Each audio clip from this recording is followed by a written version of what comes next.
అండి, ఈరోజు మజ్జిగ పులుసు చేసి చూపించబోతున్నాను. దీనిలో నేను బచ్చల కూర వేశాను. ఇది మా ఇంట్లో మా పాట్లో కాసిన బచ్చల కూర. కట్ చేశాను దీన్నంతా. ఇదంతా శుభ్రం చేసి కడిగి కట్ చేసి వేస్తున్నాను. ఇదిగోండి, ఇదంతా కడిగి కట్ చేశాను. ఇంకా సొరకాయ ముక్క తీసుకున్నాను. ఉల్లిపాయ, టమాటా, కరివేపాకు, పచ్చిమిర్చి, క్యారెట్ ఇవన్నీ వేస్తున్నాను. పెరుగు, పుల్లటి పెరుగు ఉంది.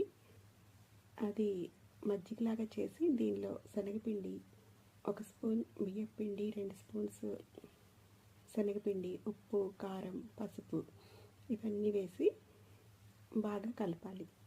చేత్తో కలిపితే బాగా కలుస్తుంది.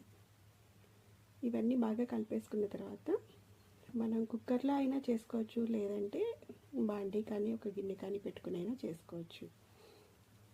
కొంచెం నూనె వేసి పోపు దినుసులు, మెంతులు, ఆవాలు, జీలకర్ర, ఎండుమిర్చి, కరివేపాకు, ఇంగువ ఇవన్నీ వేసి వేగనిచ్చి ఇవి వేగిపోయిన తర్వాత దీనిలో ఇప్పుడు మనం ముందుగానే కట్ చేసుకున్నాం కదా ఉల్లిపాయలు, పచ్చిమిర్చి, అలాగే క్యారెట్ ముక్కలు అవన్నీ కూడా వేసుకోవాలి.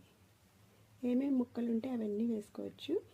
నేను సొరకాయ, ఉల్లిపాయ, క్యారెట్, టమాటో, పచ్చిమిర్చి, బచ్చల కూర వేస్తున్నాను.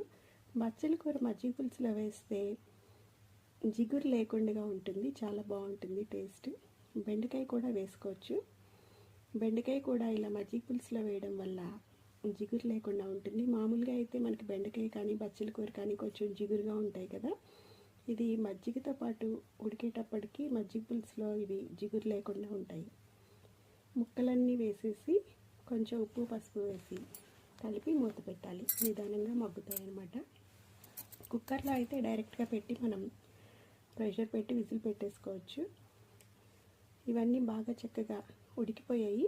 ఇప్పుడు ముందుగానే మనం కలిపి పెట్టుకున్న మజ్జిగలో కలిపి పెట్టాం కదా, దాన్ని ఒకసారి బాగా కలిపేసేసి దీనిలో పోసి ఒక 2 పొంగులు వస్తే సరిపోతుంది. చాలా చాలా టేస్టీగా ఉంటుంది. ఇష్టమైతే వెల్లుల్లి కూడా వేసుకోవచ్చు. లేదు బచ్చల కూర ఇష్టం లేదు అనుకున్న వాళ్ళు అవాయిడ్ చేయొచ్చు. బచ్చల కూరలో చాలా చాలా పోషకాలు ఉంటాయి. ముఖ్యంగా ఎనీమియాని తగ్గిస్తుంది, జీర్ణక్రియని మెరుగుపరుస్తుంది, బరువు నియంత్రణలో ఉండడానికి హెల్ప్ చేస్తుంది, డయాబెటీస్ని కంట్రోల్లో ఉంచుతుంది, ఎముకల ఆరోగ్యానికి కూడా చాలా మంచిది. కానీ బచ్చల కూరని మనం ఎప్పుడు కూడా మితంగా తీసుకోవాలి. మరీ ఎక్కువగా తీసుకుంటే దీనిలో ఉండే ఆక్సలేట్స్ వల్ల కిడ్నీలో స్టోన్స్ ఏర్పడే ప్రమాదం ఉంది. అందుకని మితంగా తీసుకుంటే చాలా చాలా మంచిది. ఇలాంటి మంచి రెసిపీస్ కోసం తప్పకుండా మన ఛానల్ని సబ్స్క్రైబ్ చేయండి.